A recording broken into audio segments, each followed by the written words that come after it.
Pharma கம்பெனிலேருந்து ஒரு enquiry வந்துருந்துச்சுங்க. என்ன வேலைன்னு போய் பார்த்தேன். கூலன் டவர் பால்கனியில் வச்சிருக்காங்க. அந்த கூலன் டவர் பால்கனியில் இருக்கிறதுனால சீலிங் ஃபுல்லாக தண்ணி இறங்குது. இதை ஒன்றுமே சரி பண்ண முடியல. இந்த கூலன் டவரை கீழே மாற்றணும். இந்த மோட்டரு, இந்த அசம்பிள் செட்டு எல்லாத்தையுமே கீழே மாற்றணும்னு சொல்லி சொன்னாங்க. ஒரு வாரத்தில் வேலையை முடிச்சிடலாம் தான் நினச்சேன். 3 வாரம் 4 வாரம் ஆயிடுச்சு. நான் ஃபஸ்ட்டு சொல்லும்போது என்ன சொல்லியிருந்தாங்கன்னா, இந்த அசம்பிள் அப்படியே கீழே கழட்டி மாற்றிட்டு பைப் லைன் மட்டும் பண்ணணும் அப்படின்னு சொல்லியிருந்தாங்க. கடைசியில் பார்த்தா அந்த அசம்பிளை புதுசாக பண்ண சொல்லிட்டாங்க. இது எதுக்குன்னு சொல்லி பார்த்தீங்கன்னா, வீட்டுகளில் ஏசி மாற்ற மாதிரி பெரிய பெரிய ஃபேக்ட்ரிகளில் கம்பெனிகள்லாம் இந்த மாதிரி கூலன் டவர் தான் யூஸ் பண்ணுவாங்க. கூலன் டவருக்கு தண்ணி வந்து இங்கிருந்து போய் அந்த மிஷினுக்கு வரைக்கும் போயிட்டு வரணுங்க. இந்த ஒரு பைப்புக்கும் தனித்தனியா ஸ்கவர் வால்வு இருக்குங்க. இந்த வால்வை வந்து பட்டர்ஃப்ளை வால்வுன்னு சொல்லுவாங்க.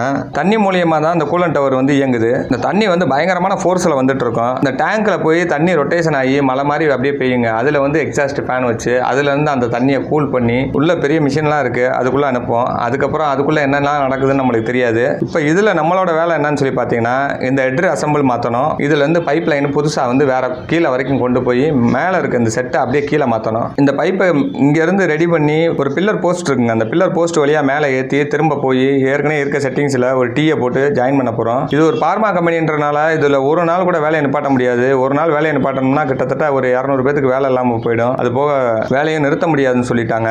ஒரே ஒரு நாள் மட்டும் எக்ஸ்கியூஸ் கேட்டிருக்கோம். இந்த பைப் லைனை பக்கத்தில் வரைக்கும் கொண்டு போய் வச்சாச்சு. வேலை கிட்டத்தட்ட 90% முடிஞ்சுங்க. ஃபுல் வேலையை முடிஞ்சதுக்கப்புறம் நான் ஒரு வீடியோ போட்டு விட்றேன்.